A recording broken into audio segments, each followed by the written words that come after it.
ECRல property வாங்க எதுக்கு crores? lakhs போதுமே. Just 4 lakhsல ECR கோவலத்துல beach resort plot. EMI 12,000 only. Stepstone presents Secret Aura at ECR Kovalam.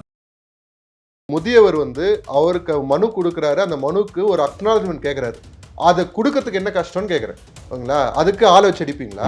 எந்த மனுவாவது process ஆகிறதுக்கு லஞ்சம் கேட்காம நடக்குதா அப்படின்றதான் கேள்வி. ஒரு அரசாங்கம் எப்படிலாம் ஒரு கண்ணியமற்ற முறையில் செயல்படணுமோ அதுக்கு ஒரு எக்ஸாம்பிள், ஒரு இலக்கணமே திமுக. அப்போ மக்களுக்கு பிரச்சனை இருக்குன்னு ஒத்துக்கிறீங்க? இருக்கு சார், நான் ஒத்துக்கிறேன். அப்போ சிறப்பான ஆட்சி நடக்கலன்றது ஒத்துக்கிறீங்க? அது நீங்க சொல்லுங்க சார். அது மட்டும் ஒத்துக்க மாட்டேங்கிறீங்க.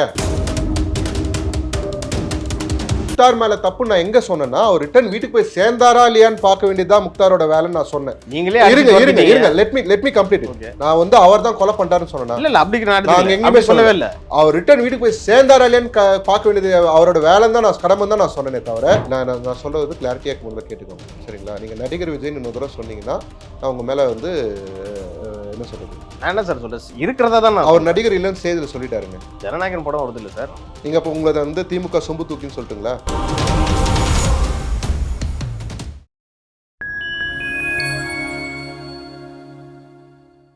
ஃபைன் டைம் மீடியா நேயர்களுக்கு வணக்கம். இன்று நம்மோடு இணைந்திருப்பவர் தமிழ்நாடு இளைஞர் கட்சியை சேர்ந்த திரு லோகேஷ் அவர்கள்.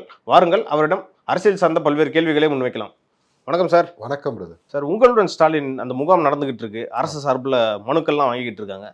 அந்த வகையில் ராணிப்பேட்டையில் ஒரு முதியவர் ஒரு மனு ஒன்று பார்த்துருப்பீங்கன்னு நினைக்கிறேன். இது ஒரு இ சேவை மையம்ல நடக்க வேண்டிய விஷயம். ஓகேங்களா? அதை ஒரு திட்டமாக கொண்டு பேரை வச்சு அதுக்கு சோறு வச்சியான்னு கேட்குற மாதிரி இருக்குது. ஒரு அரசு இதை ஆற்றுல போய் கொட்டுறது சார், ஒரு அரசு அவங்க செய்கிறாங்க சார், மக்களுக்கு செய்யறாங்க. அரசாங்கம் செய்ய வேண்டிய வேலை தாங்க. 4.5 வருஷமா என்னங்க செஞ்சுட்டு இருந்தாங்க? நான் என்ன கேட்குறேன், இவர் 4 வருஷம் எதுவுமே செய்யல. ஆட்சிக்கு வரதுக்கு முன்னாடி மனுக்கள் வாங்கினாரு. அந்த மனுக்கள் ஆரம்பத்தில் அதுக்கும் தனி துறை போடுறோம், இந்த மாதிரி பில்டப்லாம் கொடுத்தாங்களே, என்ன ஆச்சுன்னு யாருக்கா தெரியுமா? நிறைய விஷயம் நடந்துட்டு தான் சார். என்னங்க நடக்குது? அரசு இயந்திரமே இயங்கலம் தான் தாவிக அப்பர்லன்னு சொல்லிக்கிட்டு இருக்கீங்க. நீங்க இந்த விஷயத்துக்கு வரேன். நான் அதுக்கு மாதிரி சின்ன எக்ஸாம்பிள் சொல்றேன். நடந்துட்டு இருக்குன்னு சொன்னீங்கல்ல, 4.5 வருஷம் அதிமுக ஆட்சியில் ஆரம்பிச்ச மழைநீர் வடிகால் சுத்தம் இப்போ வரைக்கும் முடியல. ஓகேங்களா? நேத்து கூட ஒரு லேடி இறந்து போனாங்க அதுல விழுந்து. ஓகேங்களா? அந்த அளவுக்கு ஒரு ஆக்சிடென்ட் சார். அது நம்ம ஒரேடியா கவர்மெண்ட் குறை சொல்லிட முடியும். கவர்மெண்ட் குறை சொல்லாம வேற யாருங்க சொல்லணும்? வேற யார் பொறுப்பு எடுத்துக்கணும்? அந்த லேடியை பொறுப்பு எடுத்துக்கணுமா? நான் தான் தெரியாம போய் குதிச்சிட்டேன் அப்படின்ட்டு அவங்க எவ்வளவு நேரம் போராடிட்டு இருந்தாங்க அதுக்குள்ள. ஓகேங்களா? அரசாங்கம் தான் பொறுப்பு எடுத்துக்கணும். ஓகேங்களா? ஒரு முதியவர் அவருக்கு மனு கொடுக்குறாரு, அந்த மனுக்கு ஒரு அக்னாலஜ்மெண்ட் கேட்குறாரு. அதை கொடுக்கறதுக்கு என்ன கஷ்டம்னு கேட்குறேன். ஓகேங்களா? அதுக்கு ஆள் வச்சு அடிப்பீங்களா? யாரு அந்த ஆள் யாத்துறீங்களா? எஸ்ஐ, போலீஸ் எஸ்ஐ நெஞ்சில குத்தி அனுப்புறாரு. ஓகேங்களா? ஒரு அரசாங்கம் எப்படிலாம் ஒரு கண்ணியமற்ற முறையில் செயல்படணுமோ அதுக்கு ஒரு எக்ஸாம்பிள், ஒரு இலக்கணமே திமுக தான். ஓகேங்களா? சொல்லுவாங்க அப்போல்லாம் அதிமுக ஆட்சியில், அம்மா ஆட்சியில் அட்மினிஸ்ட்ரேஷன் சூப்பராக இருக்கும், திமுக ஆட்சியில் ரவுடிசமாக இருக்கும்ன்ட்டு. ஆனால் அதே ஆங்கிளில் சொல்லுவாங்க, ரவுடிசம் பண்ணுறதெல்லாம் அதிமுக ஆட்சியில் போலீஸ்னுவாங்க. இப்போ அது திமுகவோட இதில் தான் நடக்கிற மாதிரி ஒரு ஃபீல் ஆகுது. ஓகேங்களா? எப்படி சார் தாவேகா மாநாட்டில் தொண்டர்கள்லாம் சேரை உடைச்சு போட்டாங்களே, அதெல்லாம் கூட நீங்கள் எப்படி எண்ணி பார்த்தீங்களா என்ன எத்தனை சேர் உடஞ்சதுன்ட்டு? சார் எவ்வளோ நியூஸ் வந்துச்சு சார், வீடியோ வந்துச்சு. சேரை உடைச்சு போட்டது, பஸ்ல போகும்போது எவ்வளவு கலாட்டா பண்ணாங்கன்ற வீடியோலாம் கூட வந்துச்சு சார். அப்படிங்களா? அப்படி ரொம்ப டிசிப்ளினா இருக்கீங்கன்னா எதுக்கு சார் ரேம்ப் மேல ஏறணும்? டிசிப்ளினா இருக்குன்னா இப்போ போலீஸோட டிசிப்ளினும் நீங்க தொண்டரோட டிசிப்ளினும் கம்பேர் சார் நீங்க சொல்றீங்கல்ல, நீங்க அங்க கம்பேரிசனுக்கு வரீங்களா? அதிகாரிகளுக்கு என்ன டிசிப்ளின் வேணும், தொண்டர்களுக்கு என்ன டிசிப்ளின் வேணும், ஏதாவது இலக்கணம் இருக்கு. அதிகாரிகளுக்கு டிசிப்ளின் இருக்கணுன்றது இலக்கணம் இருக்கு, அதுக்குன்னு ரூல்ஸ் இருக்கு. தொண்டர்களுக்கு இந்த டிசிப்ளின் வேணும்னு ஏதாவது ரூல்ஸ் அண்ட் ரெகுலேஷன்ஸ் இருக்குதா? டிசிப்ளின் வேணான்றீங்களா? தொண்டர்களுக்கு டிசிப்ளின் அவங்களுக்கு தேவையான டிசிப்ளின் இருக்குங்க. அவங்க எங்கேயும் வன்முறையில ஈடுபடல. ஓகேங்களா? எங்கேயுமே யார்கிட்டயும் அடிதடின்னு போய் இறங்கல. அதெல்லாம் இறங்கினா என்ன ஆகும்னு உங்களுக்கே தெரியும். ஓகேங்களா? அந்த விஷயத்துக்கு வருவோம். நான் மறுபடியும் கேட்கறேன், இல்லனா ஒரு பத்திரிகையாளர் போய் இப்படி அடிப்பாங்களா சார்? முக்தார் மாதிரி அவர் வராரு, அவர் நல்லவர் கெட்டவர். முக்தார் விஷயத்துக்கு வரும். இல்ல சார், நான் முக்தார் விஷயத்துக்கு வரேன். நான் இந்த பெரிய ஒரு விஷயத்துக்கு வரும். ஒரு மனு கொடுத்தாங்கன்னா அந்த மனுவை செயல்படுத்தணும், அதுதான் வேலை. அதுக்கு லஞ்சம் கேட்கறாங்களா இல்லையா? இப்போ நீங்க சொல்றீங்களா உங்களுடன் ஸ்டாலின்ட்டு, எந்த மனுவாவது ப்ராசஸ் ஆகிறதுக்கு லஞ்சம் கேட்காம நடக்குதா அப்படின்றதான் கேள்வி. வருஷ கணக்குல பட்டா தராம இருக்கிற இடத்துக்கு கூட பட்டா வாங்குறதுக்கு முன்னாடிலாம் சென்னையில ஒரு பட்டா வாங்குறதுக்கு 2 லட்சம் 3 லட்சம் கேட்கறாங்க, லஞ்சமா கேட்கறாங்க. எது இங்க உங்களுடன் ஸ்டாலின் சொல்றீங்களா? உங்க ஆட்சியில தான் இதெல்லாம் பண்ணினுக்குறாங்க. இறங்கி போய் போராட்டம் பண்ணலாமே சார் தாவேகா? ஏங்க நாங்க போராட்டம் பண்ண கேட்ட உடனே அப்படியே பர்மிஷன் வாங்குங்க, வெயிட் பண்ணிருந்தோம், பண்ணிருக்காங்கன்னு சொல்லி கொடுத்துறாங்க. ஃபர்ஸ்ட் நீங்க பண்ணீங்கன்னா கவனம் பெறும், இந்த இஷ்யூ கவனம் பெறும். அரசுக்கு ஒரு அழுத்தம் கொடுக்கணும். நீங்க சொன்னீங்களா தொண்டர்கள் டிசிப்ளின் இல்லாத தொண்டர்கள்னு சொன்னீங்களா, அவங்க போராட்டம் பண்ணி தான் இருக்காங்க. ஓகேங்களா, எதுக்கான எங்கெங்கெல்லாம் எப்பப்ப குரல் கொடுக்கணுமோ அங்கங்க குரல் கொடுத்துன்னு தான் இருக்கிறாங்க. நீங்க குரல் கொடுக்காமலாம் கிடையாது. உடனே 19 எந்த இதுவுமே போராட்டமே பண்றது இல்லைன்னு சொல்லிட்டு அந்த அந்த நரேஷன் உங்களுக்குலாம் யாருங்க எழுதி தருது? ஒண்ணுமே அரசியல் தெரியாதவங்க இன்னும் எத்தனை வருஷத்துக்கு அதே கேக்குறேன். திரு விஜய் அவர்களை கடைசியா எப்ப சார் வெளியில நாங்க பொதுமேடையில பார்த்தது எப்போனா 21ஆம் தேதி சார், கடந்த மாசம் 21ஆம் தேதி மதுரையில விஜய் பொதுமேடைக்கு வந்தாரு. அதுக்கப்புறம் எப்ப சார் வந்தாரு? அவரு அந்த மேடையில ஆரம்பத்திலேயே ஒரு விஷயம் தெளிவா ஒரு ஸ்டேட்மெண்ட் சொல்லிட்டாரு. நீங்க மறுபடியும் அதே கேள்வி கேட்டுங்கிறது 10 பைசா பிரயோஜனம் கிடையாது. அவர் என்ன அரசியல் செய்யணும்னு அவருக்கு தெரியும். ஒரு தலைவரா என்ன அரசியல் செய்யணும்னு அவருக்கு தெரியும். அவர் அந்த அரசியல் செஞ்சுட்டு தான் இருக்காரு. விஜயனா 1.5 வருஷத்துக்கு எத்தனை விஷயத்துக்கு வந்தார், எத்தனை விஷயத்துக்கு தான் கேட்டேன். வந்த எல்லா விஷயம் ஞாபகத்துக்கு இருக்கு எல்லாருக்குமே. ஓகேங்களா, உங்க தலைவருக்கு நீங்க சொல்லக்கூடிய எந்த தலைவராகட்டும் எத்தனை விஷயத்துக்கு வெளியே வந்தாலும் யாருக்குமே ஞாபகம் இருக்காது. அதுதான் இம்பாக்ட். யார் அந்த இம்பாக்ட் கிரியேட் பண்றாங்க? நீங்க சொல்றீங்களா மதுரைக்கு வந்தாருன்னு, இன்னைக்கு வரைக்கும் அதை பத்தி பேசிட்டு இருக்காங்க. ஓகேங்களா, இன்டர்நேஷனல் லெவலுக்கு லைவ் வரைக்கும் போச்சு. உங்க தலைவர்கள் பரந்தூருக்கு வந்தது. கடைசியா இப்ப அஜித்குமார் நினைக்கிறேன் கஸ்டோடியல் டெத்துக்கு வந்தாரு. வேற எதுக்கு சார் வந்தாரு இல்லைங்க, வந்தாரு. அதுக்கப்புறம் பிரச்சனையே இல்லையா சார்? மக்கள் பிரச்சனையே இல்லையா சார்? அப்ப மக்களுக்கு பிரச்சனை இருக்குன்னு ஒத்துக்கிறீங்க? இருக்கு சார், நான் ஒத்துக்கிறேன். அப்ப சிறப்பான ஆட்சி நடக்கலன்றது ஒத்துக்கிறீங்க? அது நீங்க சொல்லுங்க சார். அது மட்டும் ஏன் ஒத்துக்க மாட்டேங்கிறீங்க? சிறப்பா ஆட்சி நடக்கலன்றது ஒத்துக்கோங்க. இங்க வந்து நம்ம தாவேகா பத்தி பேசிட்டு நீங்க எஸ் ஆமா சிறப்பான ஆட்சி நடக்கலன்னு சொல்லுங்க பாப்போம். மக்கள் வந்து சொல்லுவாங்க சார், எலெக்ஷன் வருது. நீங்க மத்த விஷயத்தெல்லாம் நீங்க சொல்லும்போது இதை ஏன் சொல்ல மாட்டேங்கிறீங்க? அது சொல்லணும்ல, உங்களுக்கு சொல்ல முடியலல்ல. அது சொல்றதுக்கு ஆள் இருக்காங்க, சொல்லிட்டு இருக்காங்க. நான் என்ன சொல்றேன், அவரு தலைவரா இருந்து தன் தொண்டர்களை வழி நடத்துறாரு. ஒரு அவங்களுக்கு தலைமை பண்பு வரதுக்கான விஷயங்கள் செய்யறாரு. மாவட்டந்தோறும் அங்கங்க இருக்கிற பிரச்சனைகளுக்கு குரல் கொடுத்து தான் இருக்காங்க. அதுதான் தலைமை பண்பு. அப்படிதான் வந்து தொண்டர்கள் எல்லாத்துக்கும் இவர் வந்து நின்றாதான் எல்லாத்துக்கும் வந்து ஒவ்வொரு ஏரியாவில் இருக்கிற பிரச்சனைக்கும் விஜயனா தான் வந்து நிற்கணுன்ற அவசியம் கிடையாது. அவங்கவுங்க நிர்வாகிகள் என்னென்ன வேலைகள் செய்யணுமோ அதை செஞ்சுட்டு தான் இருக்கிறாங்க.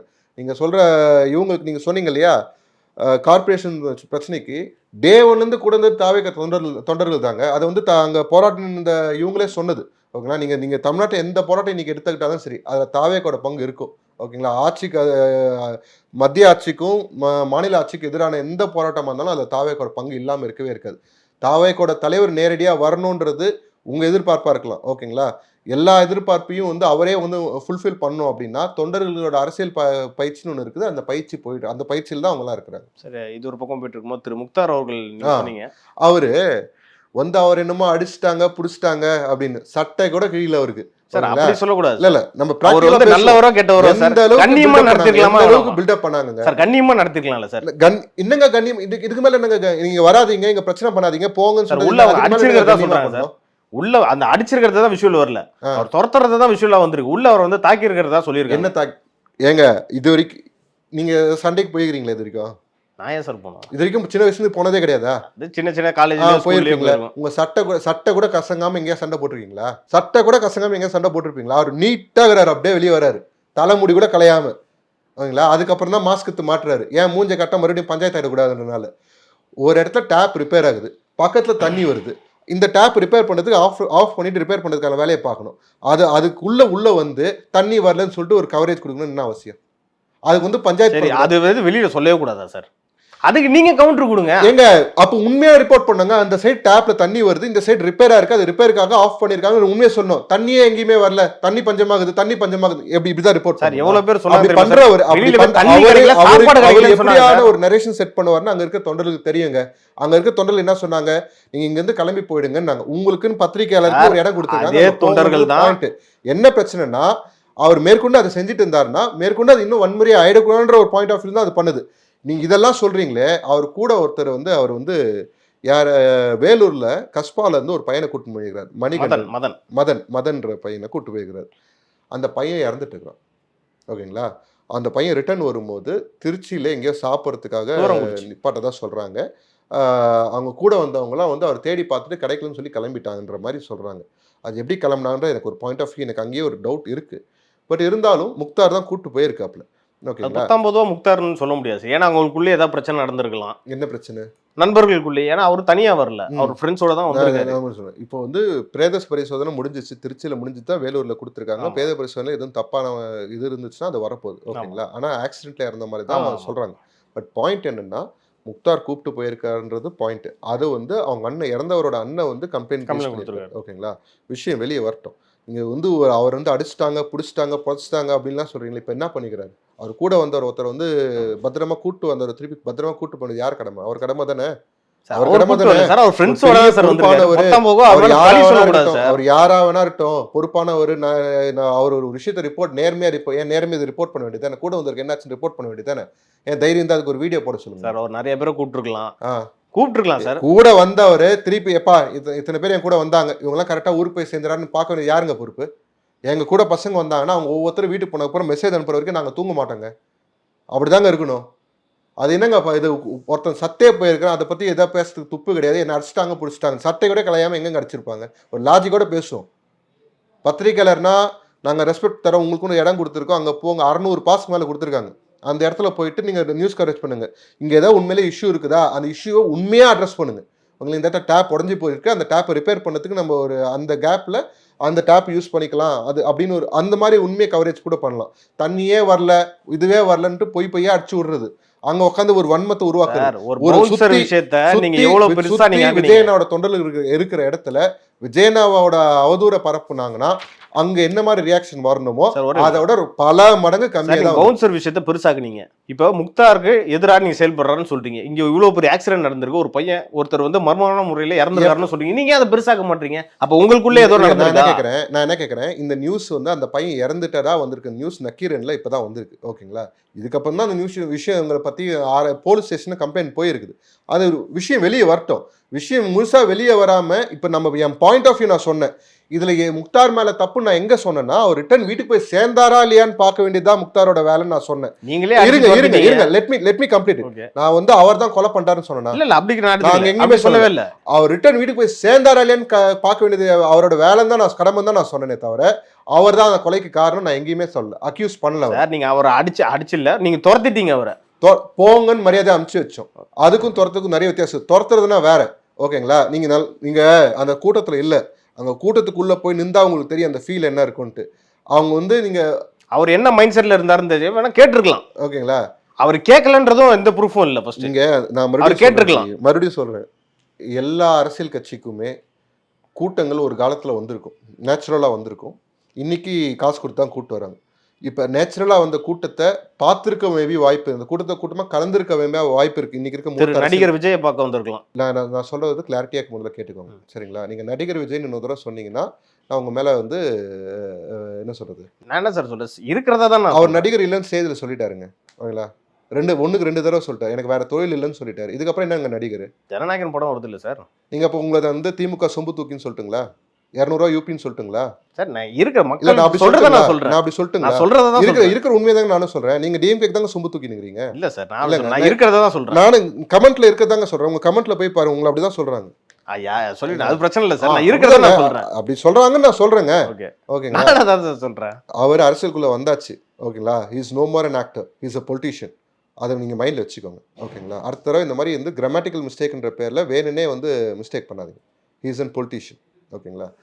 அவர் politicise actor cum politician, is no more an actor. ஓகேங்களா? போய் ஜெர்மனியில் போய் ஃபோட்டோ ஷூட் பண்ணின்னு இல்லை, போயிட்டு வந்து முதலீடு ஈட்டிட்டு வரேன்னு சொல்லிட்டு போயிட்டு காலேஜுக்கு மூடி வச்ச லைப்ரரி போயிட்டு உள்ளே போய் இது பண்ணுறது, புறாக்கு சோறு போடுறது. ஓகேங்களா? அங்கே இருக்கிற குழந்தைங்கள அங்கேயும் போயிட்டு குழந்தைங்களை கூட்டணிக்கு வச்சு எங்க கோவம் வருது, சிரிக்கிறதா கோவப்படுறதா? முதல்வர் சார் முதலீடு இருக்க போயிருக்காரு. என்னங்க முதலீடு இருக்க போனாரு? இங்க இருக்க 1000 விமர்சனம் நீங்க இருந்தாலும் ஒரு முதல்வர் கம்பெனில போயிட்டு இவர் சம்பாதிச்ச ஊழல் பணத்தை வந்து முதலீடு பண்ண போனாரா? என்ன பண்ண போனாரு? இந்த பேச்சுக்கு உங்களுக்கு நாளைக்கு எந்த ரிப்ரகேஷன் வேணா வரலாம். என்ன டிஃபர்மேஷன் வருது? நான் என்ன தப்பா சொல்லிட்டேன்? அப்ப அவங்க வெள்ள அறிக்கை கொடுக்க சொல்லுங்க, உண்மை என்னன்னு ப்ரூவ் பண்ண சொல்லுங்க. நீங்க அப்படி கேட்கலாம் சார். அவர் வந்து நாளைக்கு முதலீடு பண்ண போனாரு அப்படின்றத சொல்றதெல்லாம் எங்க அவர் முதலீடு பண்ண போனாரா இல்லையான்னு தெரியலன்னு தான் சொல்றேன். முதலீடு பண்ண போனாரா இல்ல வர வைக்க போனாரான்றது தெரியலன்னு தான் நான் சொல்றேன். எனக்கு உண்மை தெரியல, அதுதான் பாயிண்ட். ஓகேங்களா? என்ன வீடியோ வருதுங்க, என்ன அவர் போயிட்டு போட்டோ ஷூட் எடுக்கிறார். அந்த போட்டோ ஷூட்ல ஒரு 10 கம்பெனில உட்காந்து ஒரு புரிந்துணர்வு ஒப்பந்தம் கையெழுத்து போறன்ற மாதிரி ஒரு போட்டோ ஷூட் வந்தா பரவாயில்ல, நான் ஒத்துக்கிறேன். நீங்க உண்மையிலே முதலீடு இருக்க போனீங்க. ஜெர்மனிக்கு போனார், லண்டனுக்கு போனார், எங்கேயாவது ஒரு காலேஜில் போய் ஒரு சைன் போட்டேன்னு சொல்லி நேற்று வந்தது. இல்லைங்களா? காலேஜில் போட்ட இதெல்லாம் டீல்லாம் வெளியே வருது. என்ன எதுக்காக போனீங்க? முதலீடு கொண்டு வரேன்னு சொல்லி போனீங்க, அது நடந்ததான்றதான் கேள்வி. சும்மா 3000 கோடி கொண்டு வந்துட்டா, 3000 கோடிலாம் ஒரு தமிழோட பட்ஜெட் எவ்வளோ தெரியுமாங்க? 3.5 லட்சம் கோடிங்க. 3 லட்சம் கோடி எங்க இருக்குது? 3000 கோடி முதலீட்டுல எத்தனை 4 வேலை வருஷத்துல வந்து 10 லட்சம் கோடி ஒரு முதலீடு கொண்டு வந்திருக்காரு சார். நான் என்ன கேட்கறேன் 1 லட்சம் பேர் அரசாங்க வேலை கொடுக்குறேன் நீங்க, 10 லட்சம் பேர் தனியார்ல வேலை கொடுக்குறேன் நீங்க. எத்தனை லட்சம் பேர்? 30,000 பேர் கொடுத்துக்கிறீங்க. நீங்க சொல்ற ரெக்கார்டு தான், உங்க ஆளுங்க சொல்ற ரெக்கார்டு தான். ஓகேங்களா? இவ்வளவுதான் உங்க கெப்பாசிட்டி. சும்மா வந்து என்ன சொல்றது, அடுத்தவங்களை வந்து நடிகர்னு சொல்லி சிறுமப்படுத்துறது, தொண்டர்களை ரசிகர்கள்னு சொல்லி இது பண்றது, இந்த கேலி பேசுறது, இந்த நரேஷன் செட்டிங்லயே உங்க காலத்தை ஓட்டாதீங்க. உங்களை எதிர்க்க வலுவான எங்க சைடில் ஆப்போசிட்ல ஒரு ஆள் வந்தாச்சு. அந்த பயத்துல என்ன பேசுன்னு தெரியாம பேசக்கூடாது. நியாயமான அரசியல் கொண்டு வாங்க, நியாயமா விவாதிப்போம். திரு முக்தார் அவர்கள், ஊடகவியலாளர் திரு முக்தார் அவர்கள் வந்து நேற்று ஒரு ஆடியோ ரெக்கார்டுங்க வந்து ட்விட்டர்ல வந்து விட்டுருந்தார் சார். ஒரு தாவேகா தொண்டர் வந்து பேசுற மாதிரி அவர் வந்து ரொம்ப திட்டி பார்த்துருந்தீங்களா அந்த ஆடியோவை? இல்ல, நீங்க சொல்லுங்க. அவர் வந்து அரசியலே தெரில உங்களுக்கெல்லாம், அந்த தொண்டரை பார்த்து கேட்டிருப்பாரு, ரொம்ப திட்டுற முறையில பேசியிருப்பாரு. நீங்க பார்த்துருந்தீங்கன்னா உங்களுக்கு தெரிஞ்சிருக்கும். நீங்க முக்தாரை பார்த்து நீங்க நேர்ல பார்த்துருந்தீங்கன்னா அவர் பார்த்து என்ன சொல்லுவீங்க? நான் என்னோட பாயிண்ட் ஆஃப் வியூ ரொம்ப சிம்பிள். அரசியல்ல டிராவல் பண்ற எல்லாருக்குமே எல்லா விதமான ஞானமும் என்னைக்குமே இருக்காது. ஓகேங்களா? அரசியல் எந்த தொழிலாக இருந்தாலும் சரி. ஓகேங்களா? அவர் காட்சி ஊடக சூப்பர் ஸ்டார்னு வேற கீழே போட்டுப்பாரு திரு முக்தார் அவர்கள். அவர் சூப்பர் ஸ்டார். அவ்வளோ புத்திசாலியா இருந்தாருன்னா முதல்ல அவர் அந்த இடத்துல இருக்க மாட்டார். அவர் இன்டர்வியூலாம் நம்ம கவனிச்சிருப்போம்னு நினைக்கிறேன். நீங்க அவர் பேசின ஆடியோ நோட்டம் இல்லை, அவர் இன்டர்வியூ நீங்க கவனிச்சிருக்கீங்களே, எப்படிலாம் பேசுவார், எந்த அளவுக்கு வந்து சுத்த தமிழ்ல செந்தமிழ்ல வந்து உரையாட்டக்கூடியவர் அப்படின்ட்டு எல்லாருக்குமே தெரியும். ஓகேங்களா? அவரை மாதிரி ஒரு தேர்ட் ரேட்டட் ஆங்கருக்கு நான் பதில் சொல்லணுன்ற ஆக்சுவலாக அவசியம் கிடையாது. நேரில் பார்த்தீங்கன்னா கூட கண்டுக்காம போயிருவீங்க. என்ன அவர்கிட்ட என்ன பேசுவார்? அவர் ஏதாவது வந்து அறிவாந்து எங்கிட்ட வந்து விவாதம் பண்ண போறாருன்னா அறிவாந்து விவாதம் பண்ணலாம். ஓகேங்களா? அவர் வந்து திட்டுறதையே ஒரு வேலையாக வச்சிருக்கிறவர்கிட்ட நம்ம என்ன பேச முடியும்? சரி, ஒரு விஷயம் நம்ம பேசுறதுனால ஏதாவது ஒரு மாற்றம் வரணும். அந்த மாற்றம் வருதுன்னா நம்ம பேசலாம். அதுக்கிட்டலாம் போய் பேசி என்ன மாற்றம் வரும்? ஒன்றா ஆக போகிறது. அதனால வந்து பிரயோஜனம். தாவேக்கெல்லாம் நடக்கக்கூடிய நிறைய விஷயத்தை பற்றி நம்ம பேசணும். அடுத்தடுத்த நிகழ்ச்சிகளில் டீட்டெயிலாக பேசலாம் சார். நன்றி சார். நன்றி.